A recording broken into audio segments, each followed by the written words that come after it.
Hello.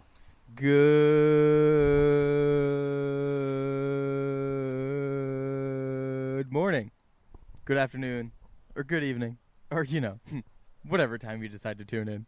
Ladies and gentlemen, ladies and gentlethems. Boys and girls, children of all ages, welcome back to another episode of Shootin the Shit with Beefy and Bobbie. Hi, Bobby. Hi, Beefy. How's it going, buddy? It's going pretty well. Yeah? Yeah, I mean, the living the 9 to Thing. doing the thing. Doing the thing. Yeah, the 9 to 5 life is Yeah. really dragging me down right now. Yeah. I'm not gonna lie. I feel ya. I will be so honest. It hurts. I am in constant pain. Yeah. My feet hurt from standing all day and walking all weekend. Yeah. You had an option to sit at one point. Yeah, well, the ADHD will not let me do that. So then don't complain that your feet hurt. Well, I also You made I that walk choice. all weekend. Anyway, Oh, let's not oh, argue. okay. Let's not argue. I love you. I love you too. That's what I thought. Anyway, Beefy, how are you actually? I'm good. I'm chilling, keeping busy as usual. Lots of gigs coming up, fall is upon us. It's a time for Fat Guy Fall. So we're finally here, everybody. But Bobby, we shouldn't talk about ourselves anymore because we do that too often on this. Far too much. But we do have some guests here I love it when we have guests. at the official studio of Shootin the Shit with Beefy and Bobbie. Bobby, who do we have?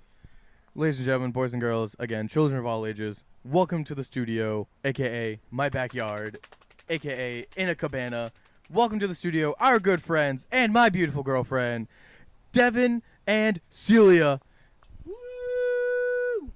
Diplo air horns. Lady and gentlemen, how are we doing today? Hello, I'm so good. I'm good. While you're gearing up for Fat Guy Fall, I'm gearing up for Autistic Girl Autumn. Ooh. No, that's good though. That's good. That's a good one. So I'm excited. Hell yeah. Mm-hmm. Autistic Girl Autumn. That's crazy. Like what specifically are you referring to when you reference it? I'm autistic and it's about to be autumn. Well, that yes, but but what is that literally it? Is that literally okay? Look at her I planner. guess it's a lot about finding cool stuff on the ground for me. Okay. Lots of cool leaves. Yeah. Yeah. Probably gnawing on things. I'll just see where the wind takes me. Hell yeah. And that's my girlfriend, ladies and gentlemen. Anyway, I'm very excited to have you guys on the podcast. It's been... Overdue. It's overdue. It is overdue. I've known about this shit for almost a year. That is true. So It's the so origin time. story of how I met Devon, we go back as long as just about 1 year. It's probably 11 months yesterday. Was it 11 months yesterday? Thank you. He keeps track. He loves me. I know. Yeah, Somebody's got it. you said it. Yeah, we met at work and hit it off pretty much right away. Yeah, I didn't know you Yeah. were a theater kid for a little bit. So Oh, yeah, that's always the kicker. That's how we lose no. people. And look, in all fairness, I think it was one of the first things. It was a warning, like, okay, hold on. Before anything, I have a show. Yeah. All right, I can live with that. We can make it work. We'll be fine. You want to hang out? Sorry, I can't. I have rehearsal. Well. Aw, it's too close to home. So then I It's the cursed worst. him with the knowledge of the Pawtucket Patriot. So Oh, God. that's my little payback there. The old drinking hole. Our favorite shitty dive bar. 3 pool tables, all free. And they all play very differently. Every night. Tommy, if you are listening to this, I will take money for the advertisement. Thank you. Please. Sponsor us, please. Not sponsored. Just wanna be. Damn right. Yeah, and then Devon, I would say, what did you do us a favor by bringing Celia to the job? I would like to think she did you. I mean, I guess after today, she might want me fucking dead, but we make do with it. She knows you, she's dating you, she loves you, so I guess that's the Yeah, I can't believe it. I'm so that's fucking the lucky. that's the I biggest can't fucking believe it either. the biggest perk there. But boy, oh boy, she loves her job. Boy, does she. I'm really passionate about paying my bills Yeah. Yeah, me too. and having a boyfriend, so it was Aw. a winning situation for me. Well, yeah. But enough about how I met y'all, and then subsequently I got Ethan a job, Yeah. and then he met y'all, and now we're just the four bestest buds. The Fantastic Four, as we get called quite often in the break room. Oh yes. Me and Ethan play a lot of footsies. Oh. We can do that Yeah. now. Yeah. Yeah, you guys were cubicle buddies, and now you guys have an office. Yeah, it's an office. I It guess. does feel powerful when you get to say, like, I'll just leave it in my office. Yeah. You guys are going to like that. Oh, word. Hold on. Yeah. It changes the game. All right, we'll redecorate. We're coming up with a lot of pros here. Yeah. Well, yes. Enough about work, because Yeah. we were just there all day. We're there every day, and that's not what we're here for. Today we are here to talk about you two, and I think there's no better place to start than where you two started. An origin story, if you will. Bum bum bum. So I would now like to give you guys the floor, and please tell the good people at home how, where, when. What's the origin story? Because you guys have been best friends for No. Longer than We we have have. known each other existed for a long time. No, that's fair. That's fair. Are you familiar with the ancient and storied lands of Pawtucket, Rhode Island? I am now Yeah. because of you two. Unfortunately, so are we.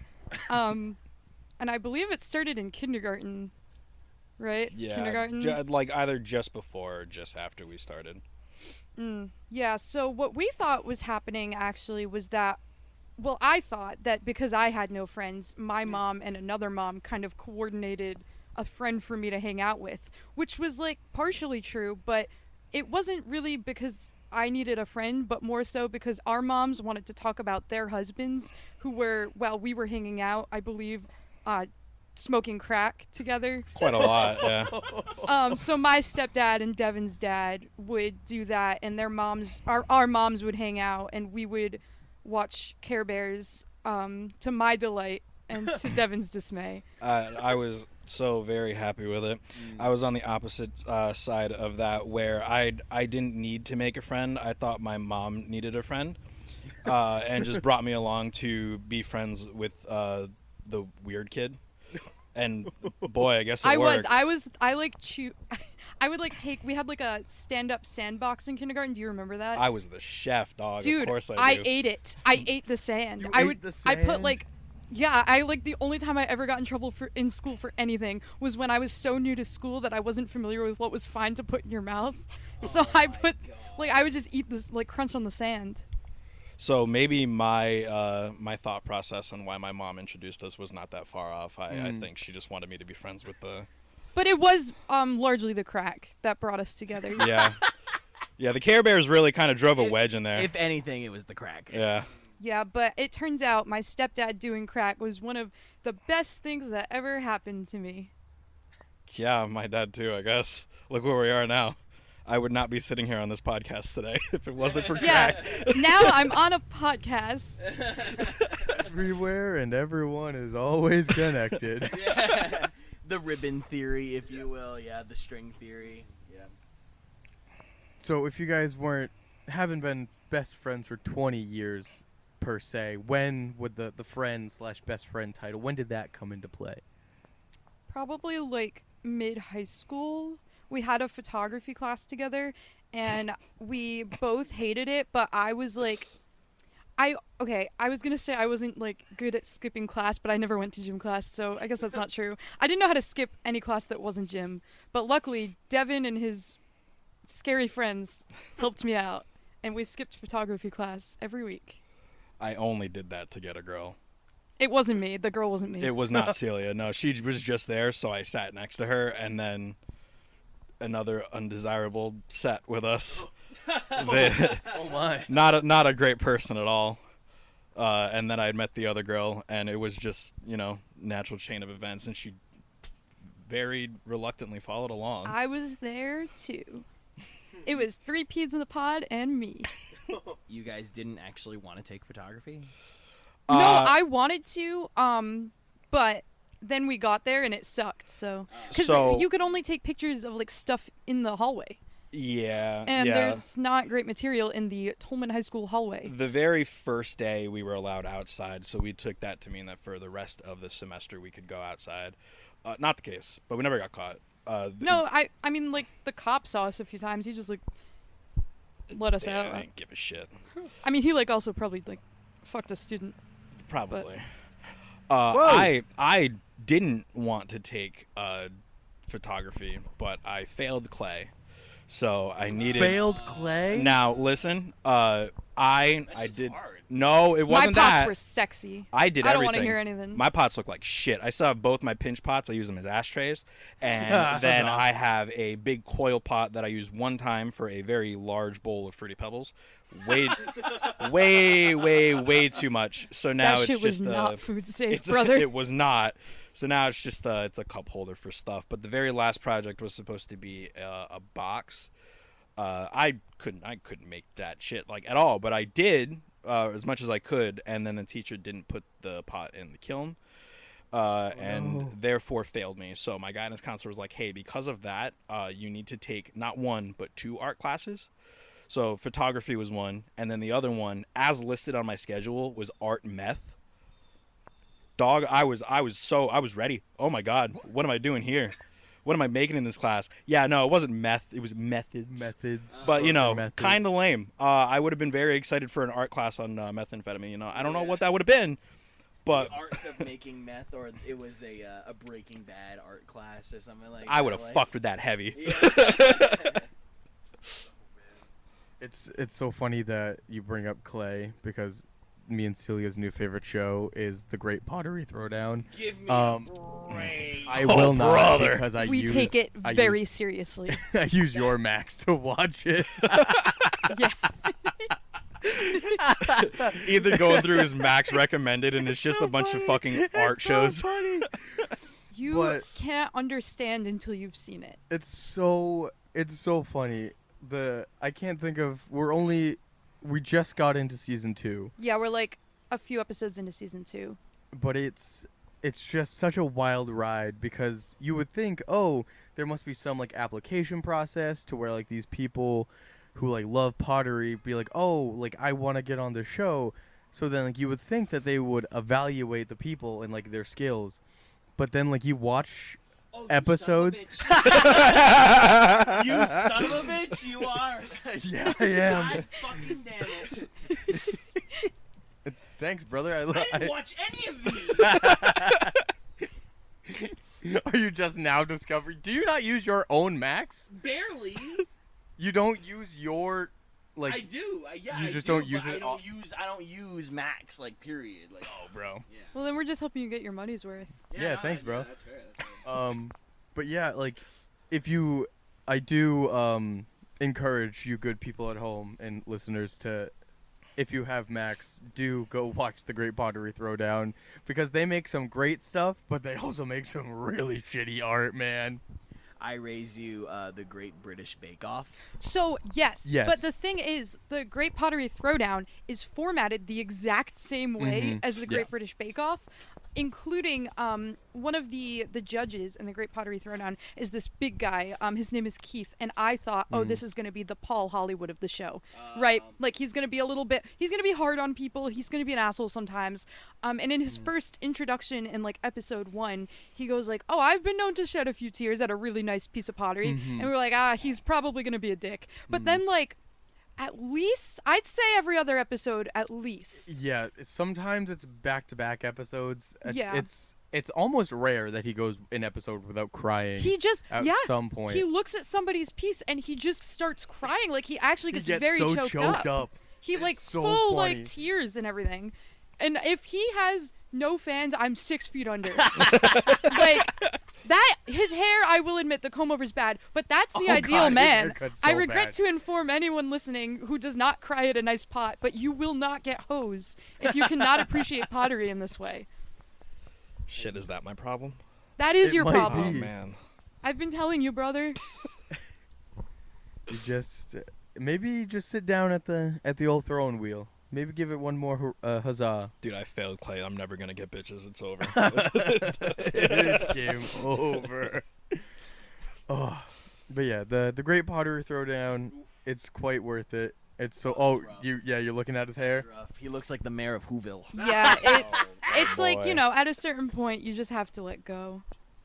Yeah, he's a couple. He's just hanging on. Oh, That You boy. can boy. count the strands. Yeah.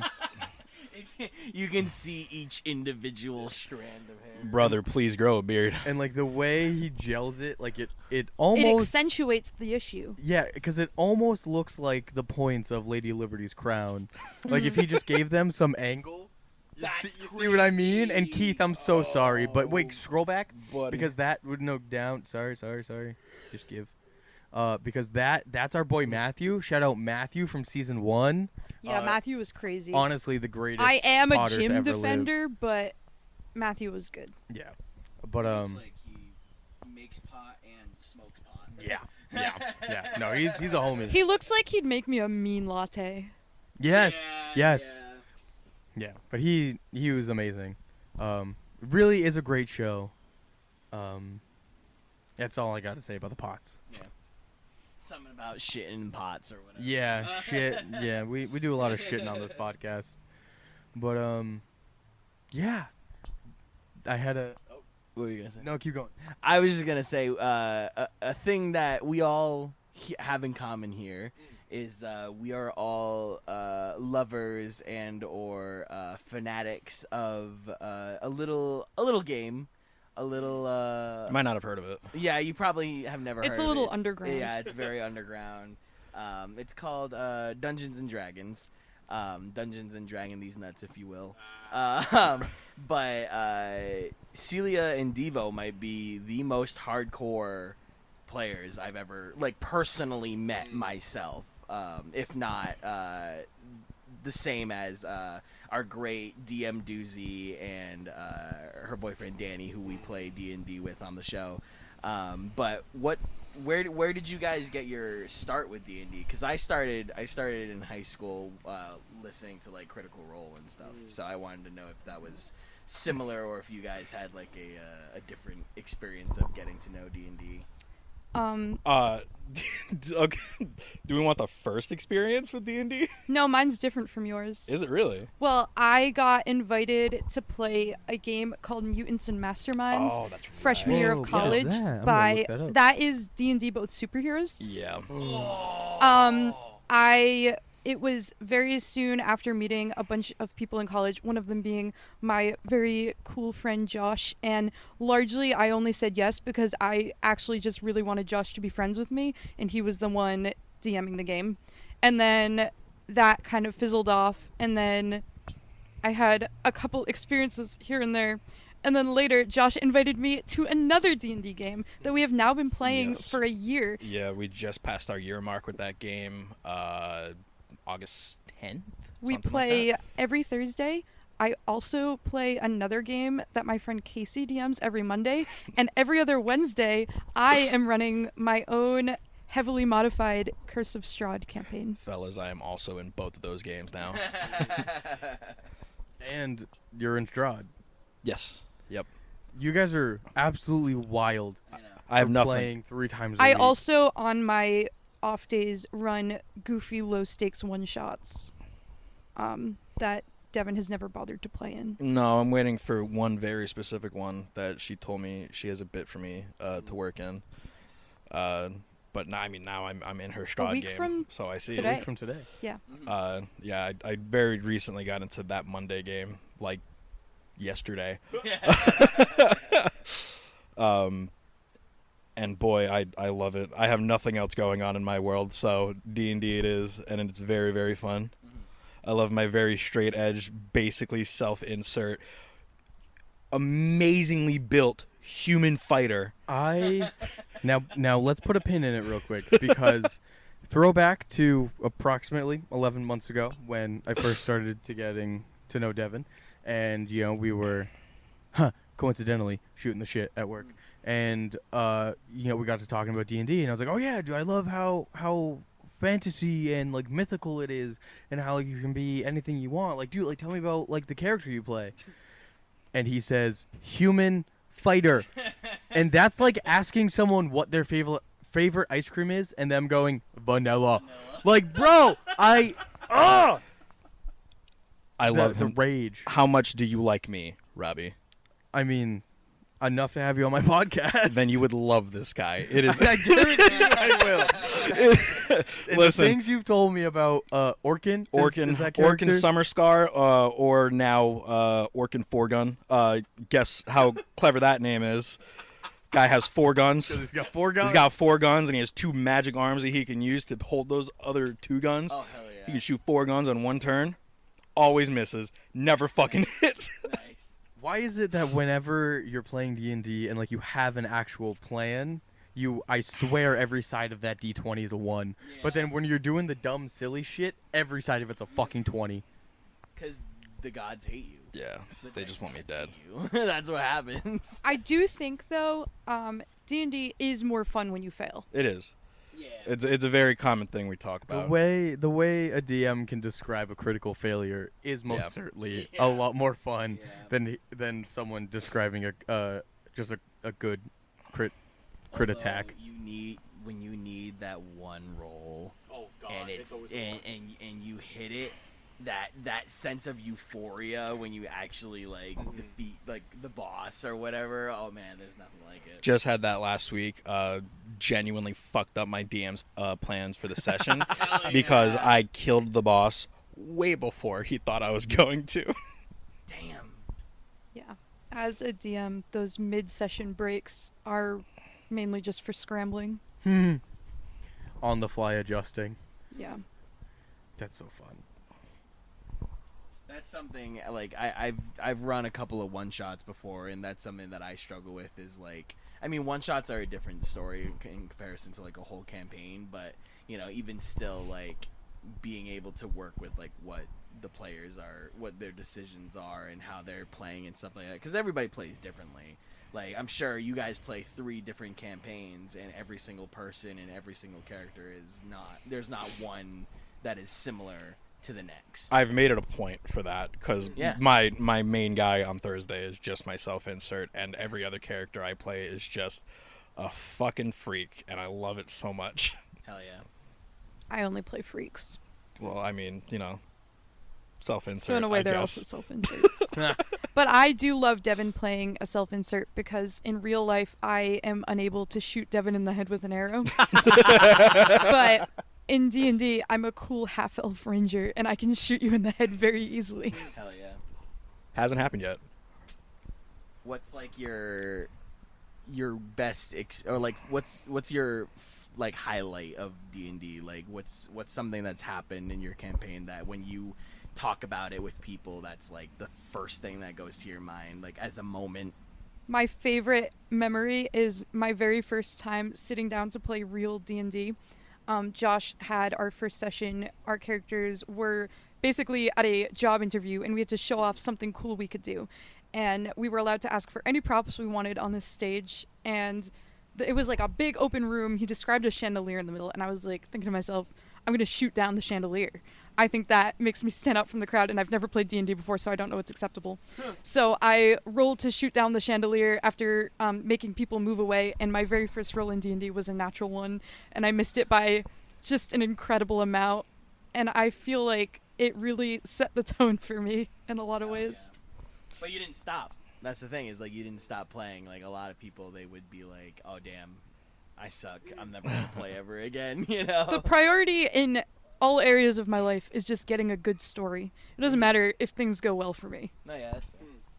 and they usually don't. It's all for the plot. Do everything for the plot. Yeah. Everything's for the bit, fellas. Gotta It's do all for the bit. it. Gotta Commit to do the it. bit. Yep. Everything's just a bit around here. Devin, how about you? I mean, I gotta be honest with you. I think my very like most recent moment, well, honestly, the last like week, I've really just been on fire with all my D&D characters. You know, my main campaign, I had that really badass killing the boss moment. To which remembered that the armor that I have I cannot be crit with, but we didn't realize that at the time in the middle of the fight. So I very nearly, very closely, like almost died. I had 1 max HP left, and I was down, but that's just not a thing that I can do, so we were able to retcon that, and I still killed the fucking guy. Let's go. My introduction to this Monday game, I play a half-orc that I did not let my DM know much about, like, at all, and I really didn't settle on the voice for until I got into the game. And his mannerisms were just... He's a freak.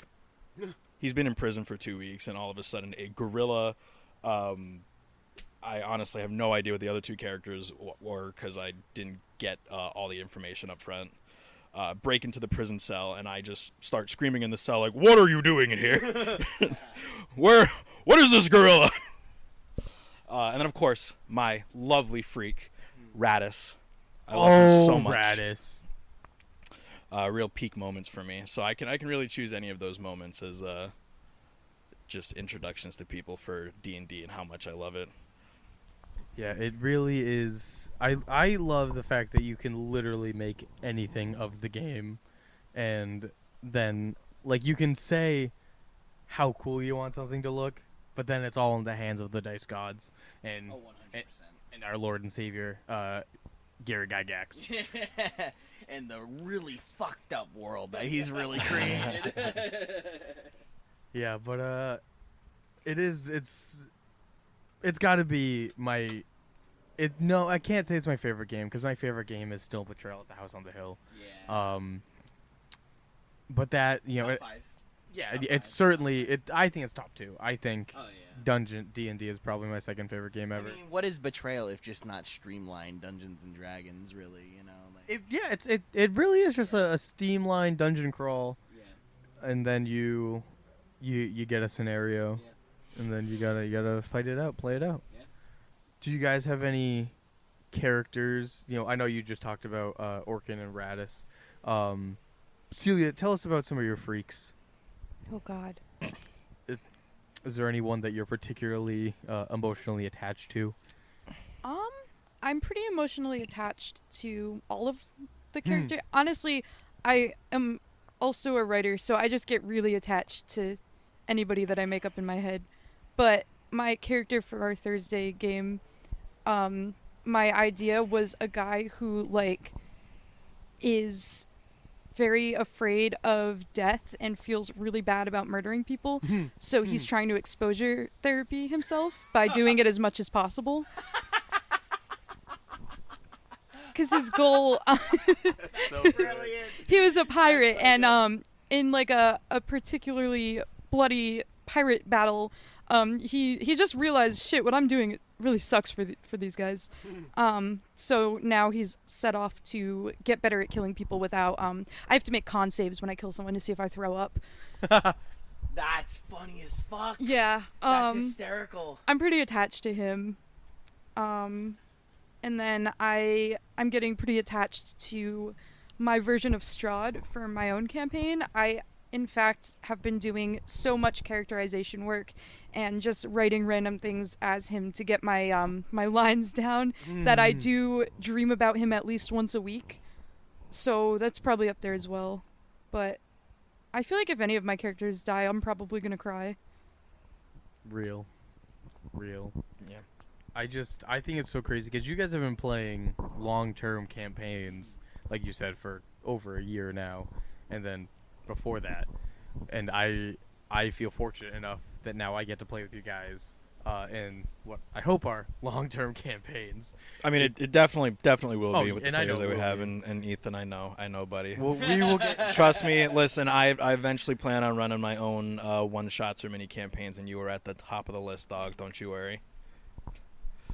I appreciate it. Yeah, the part that sucks about DMing is that I'm too new to be able to handle a lot of people, and we have so many friends who are so good about keeping up with D&D games that I wanted to include, and it wouldn't have been feasible. That part hurts. 5 is generally a perfect party size. 6 is like right up there, but really any more, and you're kind of pushing it. Is it I- Baldur's Gate 5? Baldur's Gate is 4. 4. But I wanted 4, but I couldn't, like... I feel like when you do have 4, if they don't get talking a lot, I have to do more DMing, so... Yeah, having that extra person in there is good. Yeah. I was in a campaign very briefly, right before COVID. I think when I joined, there were already 7 or 8 people. Whoa. So I was like either 8 or 9. I mean, like they played it. They played it for like quite a few months. They would have kept on going if it wasn't for COVID. But it was a very difficult thing for everybody to keep track of. And I mean, you know, you end up being in a shop with 8 people for an hour and a half in a session. So you you never really get anywhere. So, you know, lower party composition is solid. Yeah, because like the more people, the more different things that they want to do, and it's I feel that anything more than 5 or 6 would just be way too much for any one DM to handle. And like, shout out to the ones that do. I personally am a little scared to DM, and I do commend everyone who does really do that role. And whether you're just starting out or whether you're about to do it or whether you're an experienced DM, we truly wouldn't play. We wouldn't be able to play without the DMs. So just a nice loving shout out to all the DMs out there, or the GMs if you will. Woohoo. Or the also the DMs, because I would now like to bring up a really fun podcast. Not our own D&D podcast, but something that Celia put me onto, and I know Devon, you just started listening to, and Ethan, if you have not, you should start listening to Dungeons and Daddies. My favorite. As Freddie Wong calls it, a sometimes BDSM podcast, and some other times a D&D podcast. It's such a fun listen, and it's all I have in my ears at work now. It's just so funny because Will Campos isn't the DM. Who's the DM in that one? Anthony something. He calls himself the Daddy Master. Hell yeah. Which I just think is hilarious. That's funny as fuck. I would like to start calling myself that for Strahd. My name in our Discord for the campaign is already Vampire Father. So I do feel like, you know, if you don't have a dad, you kind of have to become your own dad in a way. Yeah. Yeah. I was gonna say, oh fuck, I lost it. Oh yeah, if I wasn't balls deep in fucking Warhammer right now, I think I would be all over Dungeons and Daddies. You're so wild for that. Are you listening to? Is there Warhammer podcasts out there? Yeah, it's Lorecast. It's just all the lore. But then there's like YouTube videos that I just put on, and I don't like. I keep my phone face down, but I'm listening to people play it. It's not the same. No, it's not like D&D where like you're like very descriptive about like what you're doing. It's just straight up 6, 4, 20. Like just it's. Really? They're just talking like numbers. Like I'm gonna go over here. I'm gonna go over there. That is so scary. 25, like it's an extremely like tactical game, but I mean like actually playing it does look like it is a fuck ton of fun. Oh yeah, absolutely. I'm stoked. I'm working on my army right now, so hopefully I can head to my local game store soon and test out some things. But I need to get back into D&D. I have so many minis that I'm painting too, so I need it. Warhammer yesterday is so scary to me because I feel like the way that sometimes men perceive me, like the amount that some men think I know about D&D, that's how I actually feel about Warhammer, where it's like I really am just a girl. It's very frightening to me. Warhammer's a lot. Yeah. D&D is for the gays, Warhammer is for the straights. Yeah. There it is. Unfortunately, I'm bisexual, so I think I might be contractually obligated to start understanding. Or else I lose my card. You're not losing anything here. The lore, though, if you're like you're an English major, so like you're into reading and stuff like that. But like the lore part, and if that's the part of D&D that you truly enjoy, is like building the world and like understanding like where characters come from, like the magic and like the science behind all of it. Warhammer's got that times like 20. You know, That does sound fun. because it's got like its own like base set lore that every battle that you do can help contribute to like the overall story, rather than like, oh, it's like Celia's, you know, MCU versus Devo's MCU versus Robbie's MCU. It's like it's a collective universe, which I think is really, really cool. That does sound cool. Yeah. You can't give me another thing though to fixate on. If you, yeah, I mean, even if you just like listen to the podcast or watch some videos, like it's just cool to just at least know, like, you know, there's like the aliens and then there's like the Marines and stuff like that. And this is all space, by the way. So if D&D is like fantasy, Warhammer is all in space with like robots and Well, aliens and shit. no, let's be fair here. It is space fantasy. Space fantasy. I 100%, think yeah. my favorite bit of Warhammer is I don't know exactly what the race is called, but they are basically just the space orcs. Yeah. They have thought magic, where if they think of something hard enough, it happens. Yeah. And like the That's bigger, It's so gotten- broken. like It's so broken. like if I think of a gun, I have a gun. In my hand. If I'm thinking of putting the sun out, I don't know like how high on like the scales it can go, but it's like along that thought process, and I'm like, And damn. You don't even need to roll a d20 to make it happen. Yeah, no, Like, it's it just happens. it's like That's I'm too thinking broken. you're dead. Yeah. Guess what? Yeah. They also have Age of Sigmar, which is the fantasy, like just high fantasy version of Warhammer, where it's like you build an army and you Yeah, fight those against are, people, but it's like orcs, elves, Yeah. skeletons, zombies. Those stuff are like that is a game, Total War. I actually play a ton of that. Really? In that Warhammer world. Yeah. Very fun world to play in. I didn't know that they were actually like related at all. Yeah. I thought they were just two completely Oh, different yeah. things. Technically, I think if you just make some minor modifications, I think Ultramarines can fight like elves and rangers and That's stuff like so that. cool. If you just adjust a couple of things, I think it does work though. But yeah, That's cool. it's just an expensive hobby. Yeah. But Yeah. let's be real. So is D I and was D. gonna say, so is D&D. Any tabletop miniature RPG that you're playing, you're putting a small fortune Well- into it. It's well, an investment. Let's be fair here. I think the difference between the price of a D&D hobby and a Warhammer hobby is like, you know, D&D, most of the things you buy are optional. You know? can actually, depending on how morally willing you are, you can play D&D for free. You can. Yeah, You can. you definitely can. Like, you know, like you buy a nice set of dice, you know, like $100 You here. can buy a shit set of dice. Yeah, shit And set you of can dice. buy I got dice like for I got like $5-10. yeah, I got like 6 bags of dice for $20 on Amazon, and they've done me justice. But Warhammer, you're required to put money in. Yep. Ethan comes up to me and says, "Hey, Devin, you want to go halfsies on a starter kit for Warhammer?" And I said, "Yeah, sure. How much?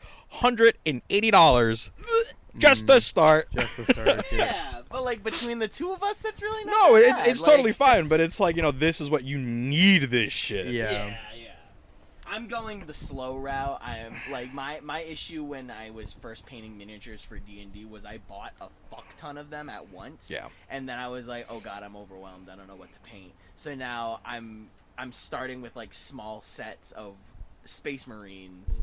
And then once I finish that one, then I can get the next one. And then after that, get the next one. And then hopefully, maybe before I die, I will have an army. I've always yourself, wanted brother. a 10-year plan, so I think that's respectable. Yeah, exactly. Dog turns 40 and he's like, "Devo, are you ready?" It is time. He's finally ready. I would also now like to drop some lore, because if you're listening closely, you have heard me call him Devin. You have heard Ethan call him Devo. This is very funny. This is very funny Yeah, because no. I was just about to mention this as an aside. And I very rarely call you Devin. But I would like to let the listeners in on a fun little story. Last November, December, Devo and I, we were working in the same department at work, and our boss, shout out to the lovely Joy. She is a joy. She's very nice, and she got us all stockings for Christmas time, and she put them up on the... We had a cardboard mantle and fireplace that we had to decorate at the office, and she put our names on the stockings with like glue. She glued letters on, and one day I walked past it and I see that the N from Devin's stocking fell off, And I was like, oh man, oh no, he lost an N. Looks like we have to call you Devo forever. And then everyone else at the office took me seriously. Yeah, it just turned out that day that like half the office was in the basement with us. So Yeah. they were like, "Oh shit, it's Devo? Devo? Let's go." Got it. And it stuck. It so stuck. fast. Yeah, it's very rare that people call me Devon there. There are a couple coworkers that actually didn't even know that my real name was Devon. For quite a long time, they thought it was Devo. Mm-hmm. Even after I started like coming upstairs and joining you guys for lunch, they're like, he's Devo, right? That's Devo, aka Devo the Box Man. What kind of name is Devo? It's not his real fucking name. Well, might as well be Yeah. for the amount of people and the amount of times that we just call you Devo. But it's fun. It's a good name. Oh, I love It it. sticks, and it's fitting. It's so real. I had a title with it before, but I can't be the box man if I'm not working with boxes now. So we're still No. working on it. No, unfortunately, and thankfully, you did pass on that title. I did. and I I did. carry that mantle with pride. Don't you worry, Good. buddy. I'm glad. I had to crown you. We had a ceremony for We it. and did. everything. We had a little ceremony. We wrote the word crown on the box. Oh my It did not fit on my head. Fucking not even close. No, now I've been upstairs trying to find a new title, and I can't be the card guy because I'm not the best No, at because that. we're all the card guy. You were calling me, or I was thinking of, Devo the middleman for a little bit, but even that didn't work, and it especially doesn't work now because they put me in the corner. They moved But you guys can't- to the corner. And you can't call me Devo the corner boy because it makes me sound like a prostitute. So Oh, God. I actually, Devo the corner boy is a guy I know in Pawtucket. So you can't have that name, it's taken. yeah, see, exactly. It's It's impossible. I know that guy. Pawtucket's a small town. Yeah. Very small, yeah. Oh, Pawtucket. man. Oh, the stuff I've learned about Pawtucket from you two. Dude, I came home the other day. I live in a big apartment building alone. I am a 24-year-old girl alone, and I walk into my building, and there is a trail of blood leading from This the is a front wild door of story. the apartment building inside. I did not turn the corner to follow the trail of blood. I have crippling hemophobia, but I did wonder where it led. I do think that if it had led to like some kind of cursed amulet, that would have been a huge score. I would have put that shit on immediately. Yeah. But I was just too freaked out by it. The blood's gone now. I believe somebody's dog probably licked it up. Oh, God. I hope not. They probably did. There's a They lot of certainly dogs didn't there. clean it. My apartment building doesn't really do anything like that, so. Fire panel has been going off for weeks. I did, yeah.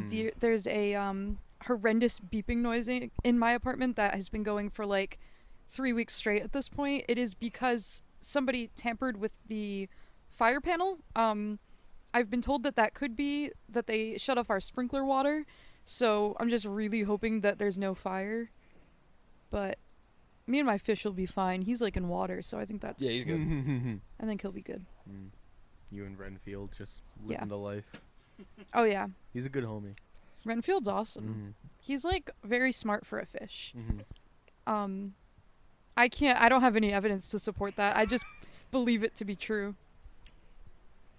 If you believe it, might as well be true. Mm.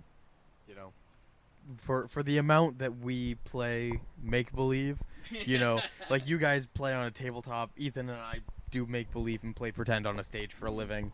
It is, I mean, what else is there to do in this world but make believe, play pretend, and make ourselves happy? Yeah, exactly. Life is too goddamn short. I think every hobby I have revolves around writing little stories. So And That's so cool, though. and Segway King, watch this. So not only do we play pretend on table and on stage, but something else that the four of us quite enjoy very much is the Renaissance Fair. A good Renaissance festival. There is many across the country, but we, being where we are in New England, we recently attended the New England Renaissance Festival, also known as King Richard's Fair, and by the way, we attended. You just went to work. Yeah. Oh man, we paid to be there. You got paid. We didn't pay you shit, didn't baby. pay to be Oh, there. we I paid. got. Oh, we I paid. got you in for free. we did $30 pay. for mead.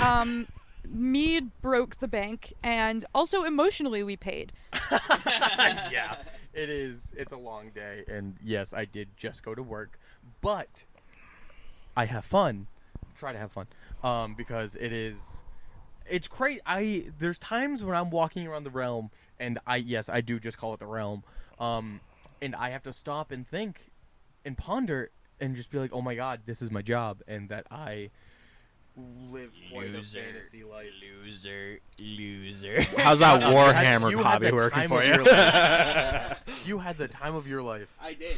I went for the first time, and I went. And to- also the second time, And- immediately after. and the second time, literally the next day. Yeah, you loved it so much that the next day, you left King Richard's and bought your tickets for the Connecticut. I wasn't even home before Oh I. my god! And I was on the highway like. You were itching. You had withdrawals the moment you left. Terrible. What? You had withdrawals the moment you left. Yeah, no, legit, because there's like, yes, like Renaissance fairs, period, are really, really fucking expensive. Like, regardless, like, yes, Connecticut is significantly less expensive than King Richard's, but comparing just any of them across America, like, King Richard's is so immersive. Like, you literally walk through those gates and you go from just going from your car and you, like, teleport into a village, a medieval village. Like, it's the craziest thing I've ever done in my entire life, and it's fucking awesome. Like, And it's so crazy. Like, I've been going literally since I was 18 months old. I have pictures of my mom pushing me in a stroller. And then, like, I talked to people who have been working there since I was being pushed around in a stroller. And it's, you know, we do it because we love it, and it's so much fun to escape from reality. But then, you know, like you said, King Richard's being the most immersive. It all starts at that front gate opening scene, opening little ceremony. If you get there in time and you catch it, it is 100% an interactive thing where the script that they write, ooh, spoiler, it's scripted. They tell a story literally right from the get-go. You mean the whole day is a show, basically. You mean the theater performance is written out in advance? Bum, bum, bum. I'm so fucked up now. The improv act is on at 2. Yes, it is. But no, it is very fun. I have many a great memory from attending, because I had a family member who worked there. He was the Pepsi guy, so that's how we'd get our comp tickets. Pepsi guy? Yeah, they used to have Pepsi before they had Coke products. So, he lives in Carver. Where the fuck in the medieval times did they have fucking Pepsi? Years That's ago. not lore accurate. Were you alive then? No, I don't think so. Were you alive? No, you know what? No, that's fair. That's fair. They did have actual cocaine in Coca-Cola at one point. So if anything, they were all just tripping on fucking Coke. Yeah. But anyway. Fun memories. Oh yes. Thank you. Just from being it's crazy having the memories of being a child and being in the realm, and then now being an adult and working at the fair. It feels so small. Like the amount, like I can get across, and it's acres of land. Yeah. Because there's a whole jousting field, and then there's 7-8 stages. So many vendors. This is just an ad for King Richard's Fair at this point. Buy your tickets now, running until the last week of October. Oh, thanks, buddy. But yeah, enough. I gotta shut up. I have guests on the podcast. Guys, what was your favorite part of coming to Fuck me. What's your favorite part of King Richard's Fair? Thank you. Not the sweating. Yeah. If you go in the earlier weekends, it is warm. It was hot. 85. I'm wearing beige. Don't do that. Do not do it. You were also mainly in black, too. Yeah. I was. That was awful. But, no, I mean, I love the atmosphere of it. I went for the first time last year where I was really all in black. But we did make the very wise decision. We went on the last day, so that was like the 20th of October or something like that. So it was much cooler. But no, the vibe of it is just always very, very fun. Even if I'm not sitting in character the whole time, it's just fun to see how people engage with it. It is great to see a good chunk of people go to the fair, you know, and like dress up. It's always very odd to see somebody in denim. but you know, it happens. There's a lot of locals and it is a big fair, so I get it. Yeah. But I mean, I don't love the prices. I'm a very poor guy, but I can understand them. They're totally like they are justified. The products are all very, very great, and I love to see them. And you know, of course, the shows are great. Now, you know, I have to give it a little bit of extra love because of our boy here. Yeah. But I mean, I already appreciated it anyways. It's just a very, very fun time. He do be managing that stage, and he be staging it pretty well. Like crazy, man. Like crazy, yeah. Sorry, the dais. It's not a stage. Yeah, thank you. Someone's got to get it right. Yeah. Celia, your experience with KRF. Man, this is definitely the kind of thing my family could not afford growing up, so I'm trying to make up for it now by going as much as humanly possible.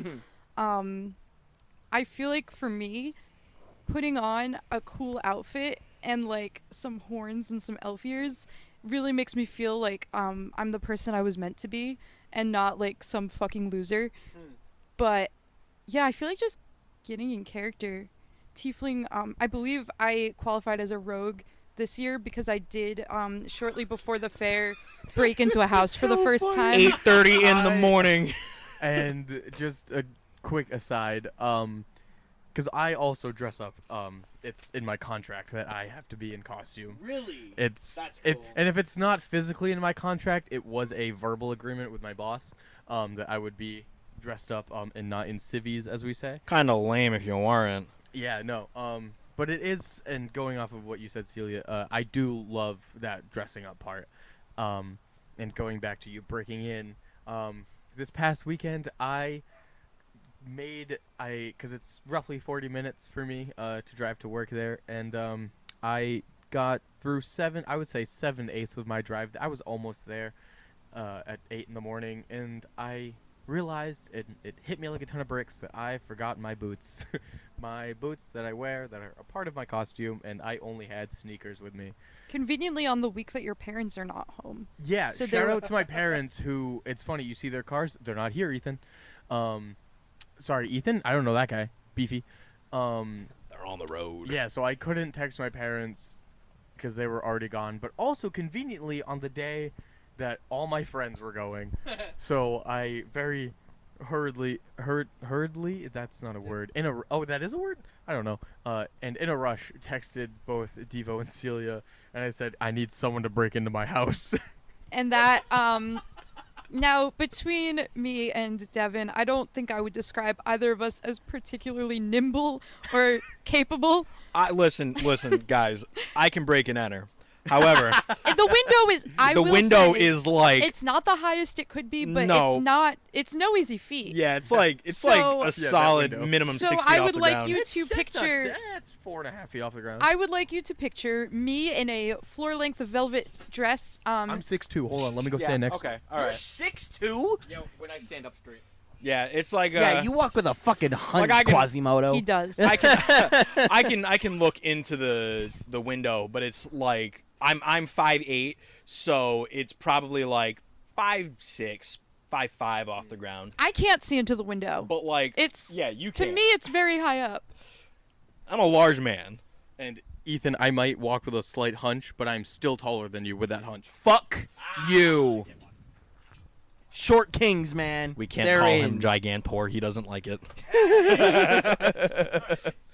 It's close to 6 feet off the ground. Like Okay. I mean, either way, it's pretty high. It Like, doesn't look, matter. The dog, if it's measurements. any more than like 3 feet, I cannot lift my fat ass It's up high into that enough window. that I was struggling. So I was in a floor-length velvet dress.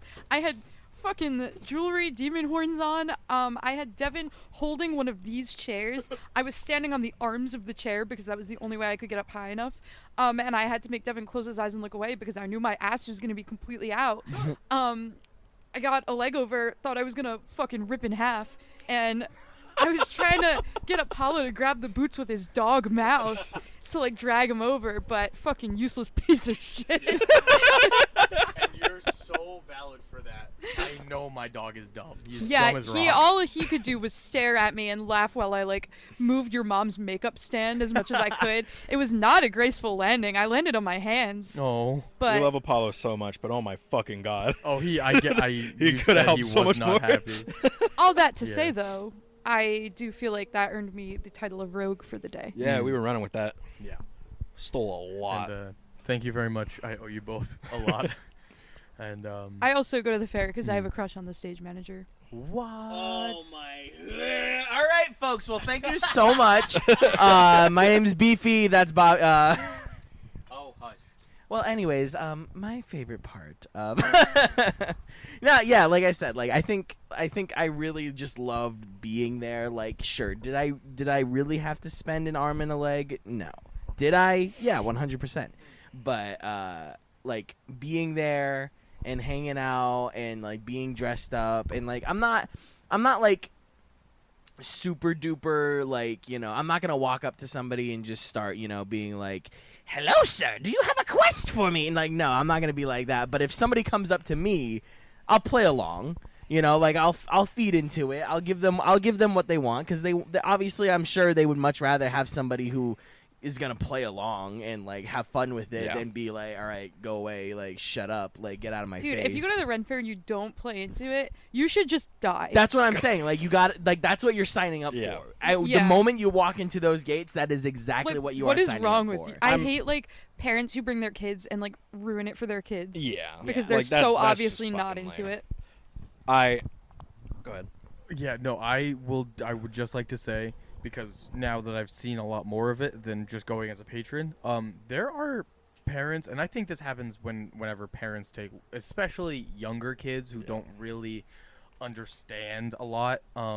Like there are parents who get very easily fed up with their kids, and like there was one day I saw specifically a dad, and I think his kids were like purposely giving him a lot of trouble, but still, like throughout the day, I walked past them and saw them a couple times, and like just every time, the whole family was miserable, and I was just like, how are you guys? It's supposed to be fun and merriment and joyous, and it just blew my mind. So sorry, Devo. Yeah, no, just to bring that back to the side quests. I mean, like you can't go to a place like that and have somebody offer you a little quest and not accept it. I mean, I don't do that in my daily life. I buy a homeless guy a burger when he comes in when he comes and talks to me in a Wendy's. But I was like, gonna say, yeah, like I feel like I do want to be in a place in life where people are always coming up to me and giving me side quests. Anywhere. It does you not have to be can- at a Renaissance fair. You can get that experience if you are in downtown Providence and Brave, but they Go to won't Kennedy be. Plaza. They will ask you for $26.19 every time you go down there for their diabetes medication. It's I not love as it. whimsical, but it's not, but it's a side quest. living. The shit you guys have told me that has happened to you, or that you've chosen to do because like you live in Rhode Island, insane. I The live- stories and side quests that you guys have gone on. I live for the bit. I know. Yeah, I get a thrill engaging with strangers because I just truly believe that like everything's funnier if you just keep saying yes to them. To a point, My Yes, my and very Yes, favorite and. one with that was our night at Deadbeats, talking about the lighthouses. I will never forget that man. He is just burned into my brain. This is the mutton chops guy. This This is the is mutton I chops was guy, yeah. sitting at the bar, turned to Devon on my right. Couldn't see whoever was on my left. I didn't care about that, and I was giving Devon girl advice, which I am so good at. Being a girl. So good she got into a relationship trying to help me. Anyway, Huzzah. I was telling Devon that what women want, and I know this to be true, is a man who dresses like a disgraced lighthouse keeper. And I said those words, and the way that Devon explains it is that the guy to my left, his eyes just lit up, and I hear behind me, is that really what women want? And I turn around to see the most impressive mutton chops I've ever seen on a man. But unfortunately, he just had the wrong attitude because he started talking about going on like Hinge and finding girls who he thought he needed to like take down a peg. And he would Whoa, bro. message them to insult them. Stephanie going to Brian's house party. Like, what is this guy talking about? I think he just got the idea that what I was doing wasn't flirting, but was in fact like messing with him, and he didn't like it. He definitely picked up on it eventually, but at It first took him a he bit, did but- not get that. He was very adamant on, like, I'm the lighthouse guy. And fucking Doug boy, was did trying he to look like tell me he was gonna buy a lighthouse to impress me, and I was like, brother, the point is that you fall into having a lighthouse. Like, it happens to you. It's not very romantic if you just buy a lighthouse. Yeah, the lighthouse has to be like passed down Yeah. from your great grandfather. Yeah, you have to begrudgingly take on the lighthouse.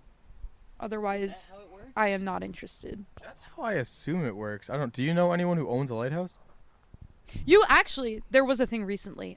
The state of Rhode Island was selling lighthouses, mainly to like organizations that would like keep them, like upkeep them. Yeah.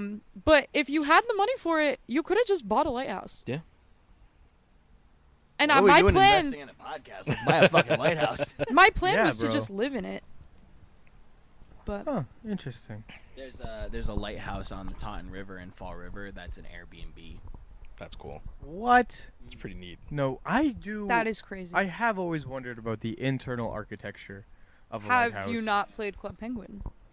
No, of course I have. That's Yeah, it. Not I recently. assume that that's completely accurate. That's no, it is. That's it. Is That's all it there- is. Hold on, let me Google, because I couldn't tell you the last time I saw that. Stairs, light. What more do you need? Is it They just also have the a little spiral stage for the funky staircase? little band. Pretty much. I mean, like, they probably have, like, some smaller separate rooms, but I have to Mm. imagine that most of the layout is just very big open floor plans. You didn't play BioShock. No, sorry, You didn't get it. no. He doesn't get it. I played BioShock. I know what that motherfucking lighthouse looks like. I mean, like, one seems to be the very obvious answer, but I always have a guilty pleasure for the world of Infinite. They just did not execute that shit right at all. Oh yeah, now I'm looking at pictures of the lighthouse. Yeah, that makes sense. No, it is exactly what you listen, sometimes you don't need to subvert expectations. Mm. It's exactly what you think it Yeah, is. Just big open, like, ground level, little stage, stairs to the light. Yeah. That's all you need, Exactly. and a balcony up there. It is a lighthouse. It's in the name. You're right. You're right. How could I be so silly? You also need like a king size bed to fit all your bitches and hoes. Yeah, right. Because a lighthouse does nothing besides it does two things. One, it shines that bright light to let boats know, and then also for the owner, it is a magnet for hoes. Absolutely, yeah. Mm-hmm. As hoes, yes. Mm-hmm. Well, yeah. So I think we've covered it all. Yeah. And we have welcomed best friends on the podcast by best friends for best friends. Hell yeah. Oh yeah. That's funny. That's crazy. I wasn't even thinking about that. That's awesome. Mm-hmm. Huzzah! Huzzah. But do you guys have any last words? Not because you're gonna die, but like for the people. What, our thing? No, I wouldn't. Don't worry. Beefy and Devo just had a moment, and I don't know if that's about. Don't worry, buddy. No, I'll leave that. That's just for you. It's for the Patreon. Oh, dude, yeah, we gotta get that going. All right. I have two things. First of all, I did not surprisingly mention this once, and I don't think I have said it all day today, but I just. Say it. But I really just thought that everybody here should know that I am, in fact, not a big fan of the government. Mm-hmm. It's true. None of us are really. We can elaborate next time, but just know that I am the certified not a big fan of the government. Once a day, people, and also don't do crack or watch Care Bears, I guess. I mean, I don't see a problem with the Care Bears. I see the problem with the crack. Listen, there's kind of intertwined with the crack for me, so it's a little rough. And then now I know Celia because of it. So unless you want to Celia, don't do either. Don't do either of those things. I think you should do crack. because maybe your stepdaughter who you're not very nice to will get something out of it. So do crack. And We as Beefy and Bobbie of Shootin the Sh, Beefy and Bobbie do not approve this message. Thank you. Yeah. All right. Well, and Apollo is barking, letting me know he wants attention. So I think It's time. This is a wonderful place to wrap it up. So Thank you guys so much for being on the episode. We appreciate it. Hope you guys enjoyed. love you long time. Love you, me love you long time. Be sure to check out all the most recent episodes of Shootin the Sh with Beefy and Bobbie, and we will see you all very soon. This is Beefy, This is Bobbie. and this has been Shootin the Shit with Beefy. and Bobbie.